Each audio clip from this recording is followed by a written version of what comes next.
camera people in the Weem coming here from the Fire Weem, checking out the new camera angle. Trying to do mirror check, and you may have noticed it's missing.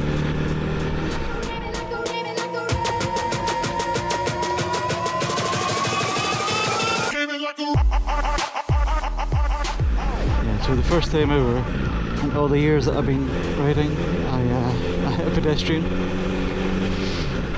And it's returning to the scene of the accident. I did a little bit in the shed, so I might cut to that, just so you can see what the damage was before I removed the mirror. Fuck's sakes, man, would you look at this? Poor Fire Weem, poor Fire Weem. 2 crashes in one day, and look, you can see my balls. Look, it's the wall of Weem. Yes, Fire Weem has been involved in an accident. Not only one, but 2. 2 in the same day. And what happened was, basically I ran into a pedestrian that walked right out on me. And this is the resulting damage. She smashed the mirror completely off. This is all metal, but she managed to knock that off. This was a bit twisted. She banged my arm on the way past. I'm alright, she's alright. She just got a bit of a shock. She just literally ran out on me in the last minute. I'm going to take this off, and this is to save you the horror of my face.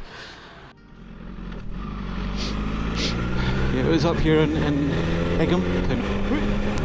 Basically what happened was, this girl was looking to cross the road, and as I came around the corner, she hesitated as she put her foot out and then stepped back.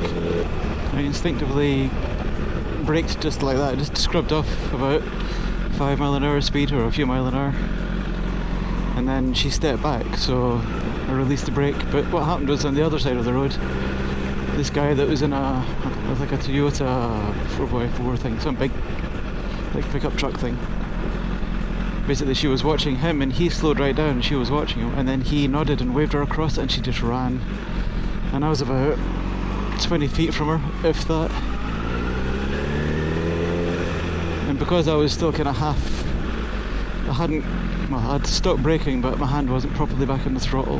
My reaction time was pretty quick, but Jesus, there was no way I was going to avoid her. Yeah, I was up on the nose. The front wheels squeaked a little bit where it lost traction. I vaguely remember easing it off just a smidge, just to keep it rolling, and trying to swerve, and a combination of a quick reaction at my point, because I was already half onto the brakes, and her, she's a young girl, she must have been pretty quick, but yeah, combination of the two of us, we just a minor collision. So it happened just up here. See where this traffic island is, up by the petrol station. So I was coming up here at 30, I'm only doing 20 now, but she stepped out she ran about now. So I literally had about 20 feet tops, and I stopped right here, and I turned around, went back, made sure she was okay. She was holding her arms standing in the central reservation, but she was okay. She was shaking up, she kept saying it was my fault, and I was like, yeah, I know it's your fault. But are you okay? I don't really care really whose fault it was, as long as we're both okay. It looked like she was in a hurry. That kind of fidgety, anxious to get across the road, kind of twitchy look to her. And when you get an instinct for things like this when you've been riding for quite a while, you just learn to read people's body languages and positions of cars on the road as well. You just learn just through experience. There's nothing else that can teach you, just experience. But she looked like she'd seen me, stepped back. But this guy, it was almost like in the few seconds it took her to see this guy. Maybe she didn't see the speed that I was doing. I was only doing 30, but she didn't really clock how quickly I was going, didn't expect me to be there when I was. Or she just didn't see me at all. I don't know. She didn't fall over or anything. It spun her around. She hit the mirror, and she hit my arm. I don't have any bruising or anything. I felt it afterwards. I could feel where I've been hit, but it only lasted about half an hour. Extremely, extremely lucky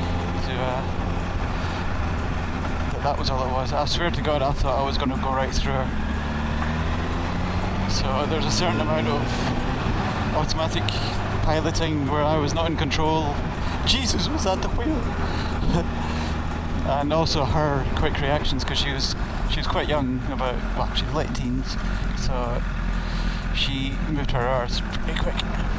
But yeah, it was not a good day. And it was one of these things that you just, of all the accidents that could happen, it's the one that I would dread the most, is actually hitting a pedestrian, which is kind of weird. You think like hit a truck or hitting a bus or something, but actually hitting somebody is it's probably my number one, not fear, but it's the thing that I really don't want to happen.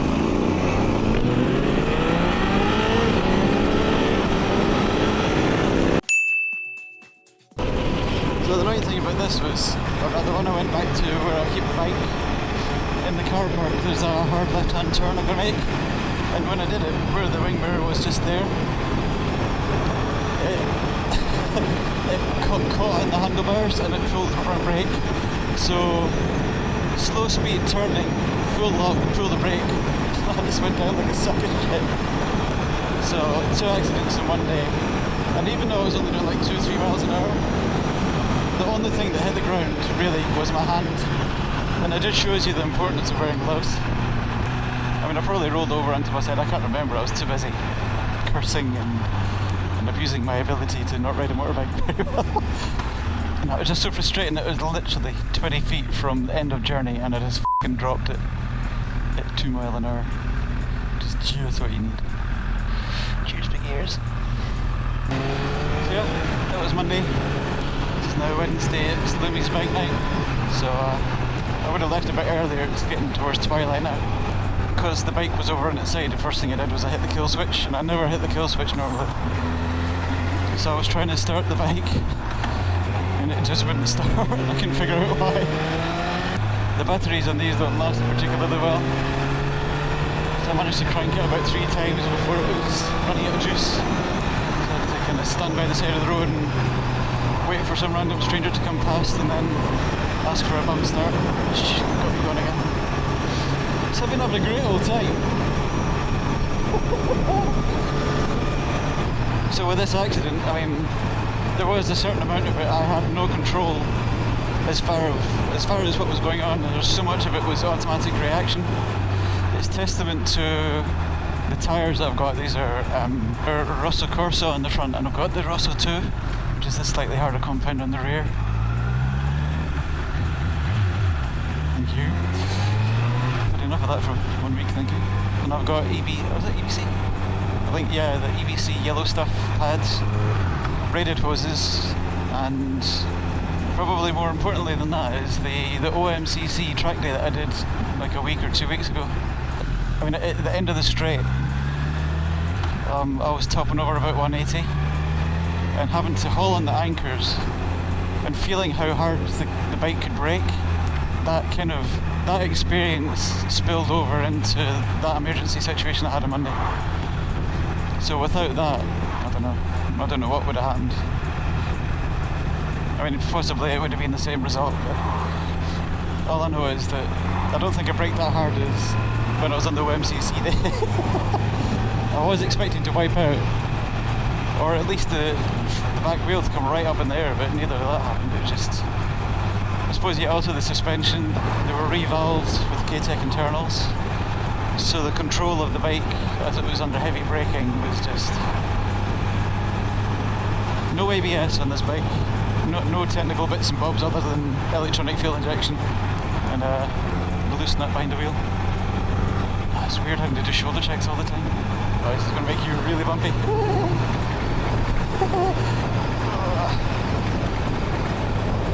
Jello vision. How cool is that? It's a really old magenta piece of shit. No, I'll catch you there. See you.